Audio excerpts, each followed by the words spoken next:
Tahun ini tahun yang menarik banget buat yang suka videografi pasti ya. Banyak banget barang baru yang keluar dan pada bagus. Mulai dari kamera, lensa, lighting, tapi makin banyak pilihan tuh kadang bikin kita makin bingung. Padahal sebenarnya kalau dipikir-pikir ya itu kan sesuatu yang bagus ya. Karena kita sebagai konsumen jadi punya banyak pilihan. Tapi emang bikin bingung mah tetap sih pasti ya. Jadi biar membantu yang lagi ngerasa bingung, lewat video ini aku mau cerita sedikit gear-gear yang membantu produksi video aku di tahun 2022 ini. Beserta alasannya sedikit biar ada gambaran. Gearnya mungkin baru tapi mungkin juga enggak. Bisa aja itu gear yang baru aku pakai atau udah lama nggak pakai tapi jadi sering pakai lagi. Jadi semuanya bakal tergantung. Tanpa lama-lama, ini beberapa gear yang ngebantu aku di 2022 ini dan di 2023 nanti juga pastinya. Pertama-tama, kamera. Kayaknya agak salah ya kalau nggak mulai dari kamera, soalnya biasanya ini pasti yang orang-orang pengen tahu. Ini ada dua, Sony A74 dan Sony FX30. Ini karena sebenarnya tahun ini kamera yang paling sering aku pakai itu Sony A74, tapi yang akhirnya aku ambil itu si FX30 ini. Kalau mau lihat contoh footage dan pembahasan singkat tentang FX30 bisa langsung klik di sini. Tapi intinya dua-duanya sebenarnya kamera yang bagus dan punya kelebihan masing-masing. Tapi yang akhirnya dipilih si FX30 ini karena ya memang lebih cocok buat aku yang penggunaannya itu 95% video dan 5% lagi foto. Fotonya pun sebenarnya palingnya tuh buat ngambil thumbnail, mulai dari bentuk kameranya, tombol fisik-fisiknya, fitur-fiturnya,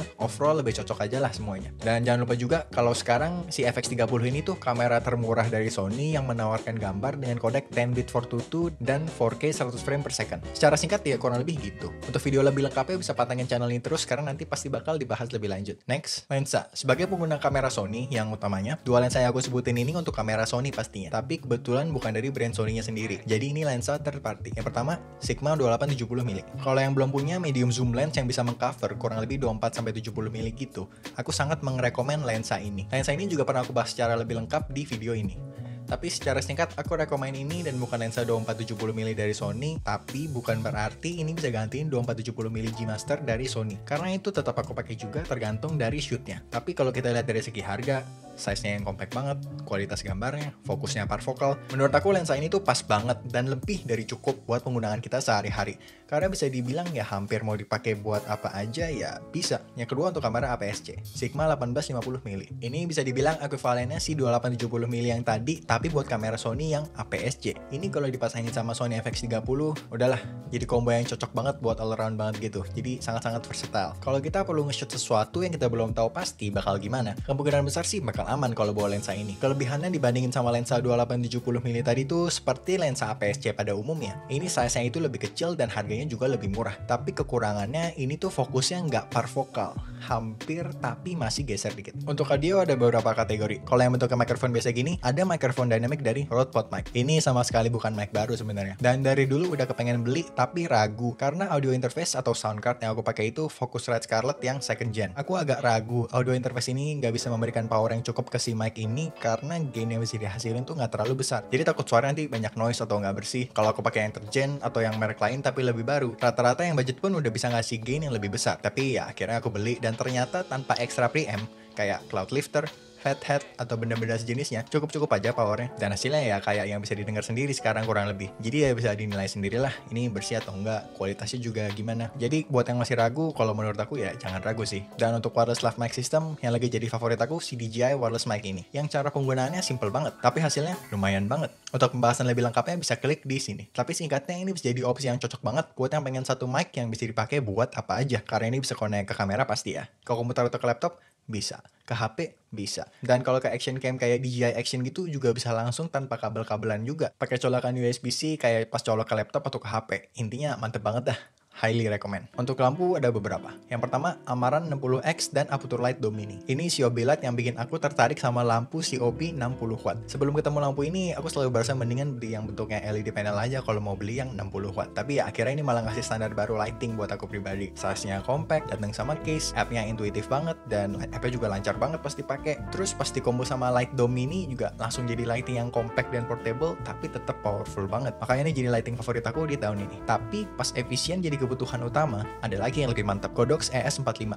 Kalau yang familiar sama Elgato Keylight harusnya kebayang ya ini lighting yang kayak gimana. Jadi lampu ini diklaim ke meja kita, terus kita dapat ball headnya juga, ada remote di belakang yang bisa dicopot. Jadi lampunya bisa dikontrol wireless via remote ini. Remote-nya ada baterainya sendiri, bisa dicas via ditempel di belakang kayak tadi itu, ataupun via USB-C juga. Tapi kalau nggak suka kontrol via remote, bisa lewat aplikasi Godox Light juga. Aku pribadi lebih sering pakai aplikasi itu buat kontrol lampunya. Aku sering pakai lampu ini pas nge-shoot dari angle sebelah sini, ataupun pas butuh lighting yang simple aja kalau lagi mau nge-shoot B-roll produk-produk yang kecil gitu. Tinggal taruh barang di meja, arahin lighting ke situ, terus tambahin lampu kecil kalau emang ada bagian yang rasanya penting untuk bisa kelihatan tapi kurang ke highlight sama si lampu Godox ini. Dan masuk ke lampu yang berikutnya. Lampu kecil yang jadi favorit aku tahun ini tuh tube light kecil dari Kosta yang namanya W Light. Aku udah bahas secara lengkap juga di video lain. Tapi intinya ini budget RGB tube light yang menurut aku cocok banget buat yang lagi nyari lampu RGB tube light tapi on the budget. Bisa tonton video aja langsung di sini kalau tertarik sama lampu ini. Yang berikutnya ada buku Building a Second Brain by Tiago Forte, $100 Million Offer by Alex Hormozi, dan Pitch Short Shot. Aku nggak akan terlalu bahas secara mendetail karena ini sebenarnya bukan channel yang ngebahas buku ya. Tapi 3 buku ini nih top 3 buku yang aku baca di tahun inilah. Sebenarnya ini bukan buku yang baru banget juga sih. Tapi aku bukan tipe yang suka baca banyak buku. Aku skim banyak buku. Jadi kayak baca secara cepat aja gitu. Kalau nggak cocok ya stop aja di tengah-tengah. Karena sebenarnya kalau kita nggak suka atau nggak cocok tapi kita paksa habisin juga ya bakal percuma kan. Tapi kalau buku yang aku suka biasanya aku bisa baca sampai beberapa kali. Dan 3 buku ini yang ada di top 3 list tahun ini. Walaupun nggak ada hubungannya sama filmmaking atau videografi, tapi aku sangat rekomen banget.